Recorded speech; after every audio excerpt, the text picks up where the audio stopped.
Bismillahirrahmanirrahim. Assalamualaikum warahmatullahi wabarakatuh. Perkenalkan, saya Gita Puspitasari dari kelas D dengan NIM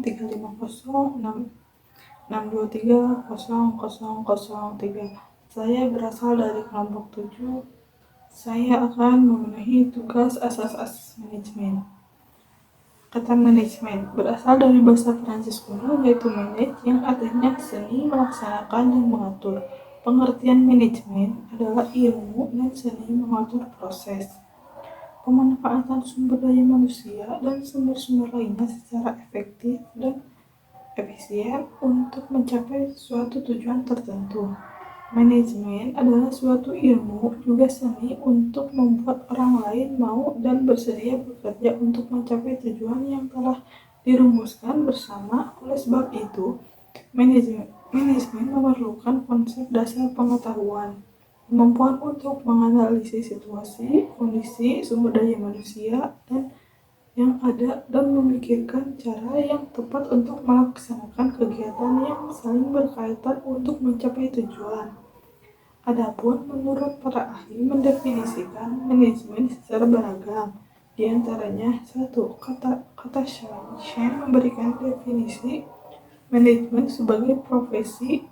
Menurutnya, manajemen merupakan suatu profesi yang dituntut untuk bekerja secara profesional. Karakteristiknya adalah para profesional membuat keputusan berdasarkan prinsip-prinsip umum. Para profesional mendapatkan status mereka karena mereka mencapai standar prestasi kerja tertentu, dan para profesional harus ditentukan suatu kode etik yang kuat. 2. Kata Terry. Terry memberikan pengertian manajemen yaitu suatu proses atau kerangka kerja yang melibatkan bimbingan atau pengarahan suatu kelompok orang-orang ke arah tujuan-tujuan organisasional atau maksud-maksud yang nyata. Hal tersebut meliputi pengetahuan tentang apa yang harus dilakukan, menetapkan cara bagaimana melakukannya, memahami bagaimana mereka harus melakukannya, dan mengukur efektivitas dari usaha-usaha yang telah dilakukan. Yang ketiga, kata Letterglass.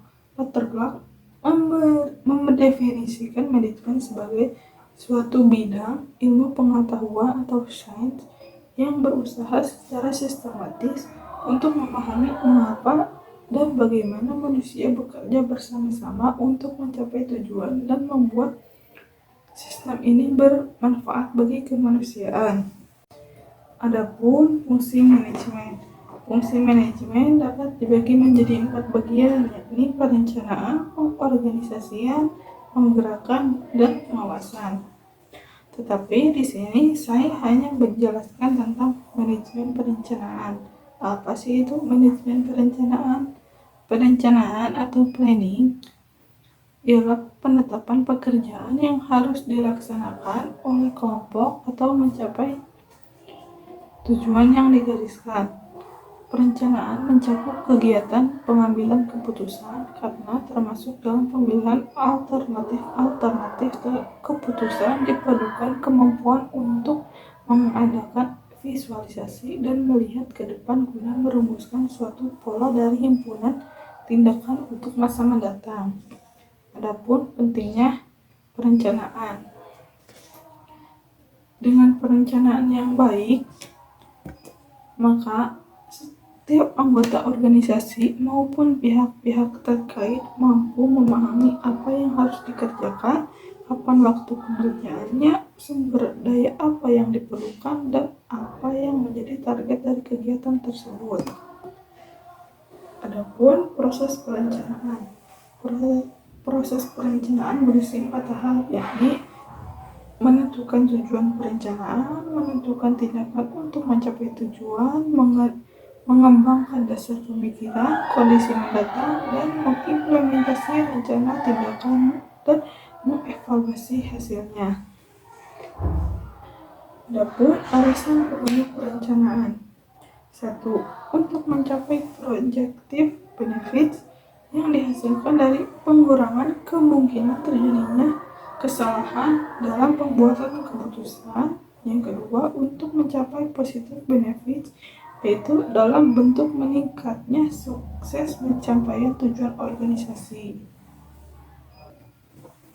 Adapun klasifikasi perencanaan. Rencana dapat diklasifikasikan menjadi 5, yakni pertama, bidang fungsional mencakup rencana produksi, pemasaran, keuangan, dan personalia. Yang kedua, tingkatan organisasional termasuk keseluruhan organisasi ataupun satuan-satuan kerja organisasi. Yang ketiga, sifat rencana meliputi faktor kompleksitas, fleksibilitas, keformalan, kerahasiaan, biaya, rasionalitas, kuantitatif, dan kualitatif. Yang keempat, waktu menyangkut jangka pendek, jangka menengah, jangka panjang. Adapun jangka pendek meliputi mencakup berbagai rencana dari 1 hari sampai 1 tahun. Jangka menengah yaitu mempunyai rentangan waktu antara beberapa bulan sampai 3 tahun. Perencanaan jangka panjang yaitu meliputi kegiatan 2 sampai 5 tahun. Dan kelima, unsur-unsur perencanaan dalam wujud anggaran, program, prosedur, kebijaksanaan, dan sebagainya. Adapun aspek-aspek perencanaan. Perencanaan juga dapat memiliki kandungan arti yang berbeda berdasarkan konteksnya. Kata Griffin merangkum beberapa pengertian konseptual dari pengertian perencanaan atau planning tersebut menjadi sebagai berikut. 1. Proses yaitu suatu konsep dasar menjelaskan bahwa kegiatan yang dilakukan akan berjalan sesuai dengan tahap-tahap yang ditentukan. Dalam hal ini, kegiatan dalam perencanaan dilakukan menurut proses yang berlaku. Yang kedua, penetapan tujuan dan sasaran, yaitu kegiatan perencanaan ke arah mana organisasi dapat menetapkan tujuan secara khusus ataupun umum, tujuan jangka panjang maupun jangka pendek. Yang ketiga, pemilihan tindakan, yaitu organisasi harus mengoptimalkan pada beberapa tindakan yang efektif ketimbang harus menggunakan semua tindakan yang kadang-kala tidak efektif. Yang keempat, mengkaji cara terbaik. Walaupun pilihan tindakan sudah dianggap baik, namun bisa saja tetap tidak efektif kalau dilakukan dengan cara kurang baik. Sebaliknya, sesuatu yang baik apabila dilakukan dengan cara yang baik pula, maka akan menghasilkan sesuatu yang efektif. Yang kelima yaitu tujuan. Hal ini menyangkut hasil akhir atau sasaran khusus yang diinginkan oleh organisasi. Keinginan itu bisa dinyatakan dalam suatu standar yang berlaku baik kualitatif maupun kuantitatif.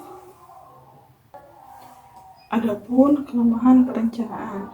Perencanaan juga mempunyai beberapa kelemahan, diantaranya yaitu pekerjaan yang tercakup dalam perencanaan mungkin berlebihan pada kontribusi nyata.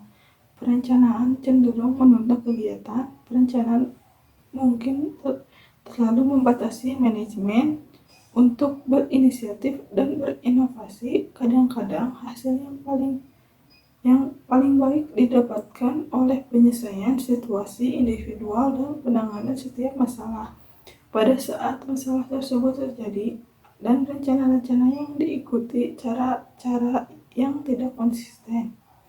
Adapun manfaat perencanaan, yaitu membantu manajemen untuk menyesuaikan diri dengan perubahan-perubahan lingkungan, membantu dalam kristalisasi penyelesaian pada masalah-masalah utama, memungkinkan manajer memahami keseluruhan gambaran operasi lebih jelas, membantu penetapan tanggung jawab lebih tepat, memberikan cara pemberian perintah untuk beroperasi, memudahkan dalam melakukan koordinasi di antara berbagai bagian organisasi, membuat tujuan lebih khusus, terperinci dan mudah dipahami, dan menghemat waktu, usaha, dan dana.